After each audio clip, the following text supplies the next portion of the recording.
નમસ્કાર મિત્રો, ઘણા લોકો એવો પ્રશ્ન કરતા હતા કે તમે એકલા ખાલી મોબાઈલનો ધંધો કરો છો, તો એના માટે આપણે જવાબ આપીએ તો કહીએ કે એની અંદર આપણે એકલું મોબાઈલનું કામ નથી કરતા, આપણે ઇલેક્ટ્રોનિક્સનો પણ ધંધો કરીએ છીએ, સીસીટીવીનો પણ ધંધો કરીએ છીએ અને કોમ્પ્યુટર લેપટોપનો પણ ધંધો કરીએ છીએ, સોલરનો પણ ધંધો કરીએ છીએ અને મોબાઈલનું તો ખરા જ, બરોબર છે. તો મોબાઈલની અંદર જોવા જઈએ તો આપણે Apple, Motorola, MI, Oppo, Vivo, Samsung આ તમામ મોબાઈલો વેચીએ છીએ.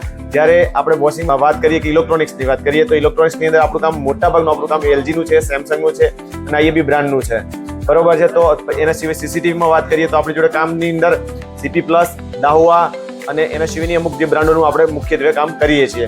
જ્યારે આપણી જોડે ઇકોગ્રોઈન કરીને કંપની છે જેનું કામ આપણે સોલરમાં કામ કરીએ છીએ. અને લેપટોપની અંદર આસુસ, ડેલ, એચપી વગેરે લેપટોપ આપણે વેચીએ છીએ. અને આપણી જોડે પ્રિન્ટરનું સૌથી મોટામાં મોટું કામ એપ્સોન કંપનીનું છે. એના સિવાયની પણ આપણી જોડે એચપીના પણ પ્રિન્ટરો મળી રહે છે તથા કોઈ પણ પ્રકારની કોમ્પ્યુટર એસેસરી પણ આપણી જોડે મળી રહે છે. આભાર, થેન્ક યુ વેરી મચ.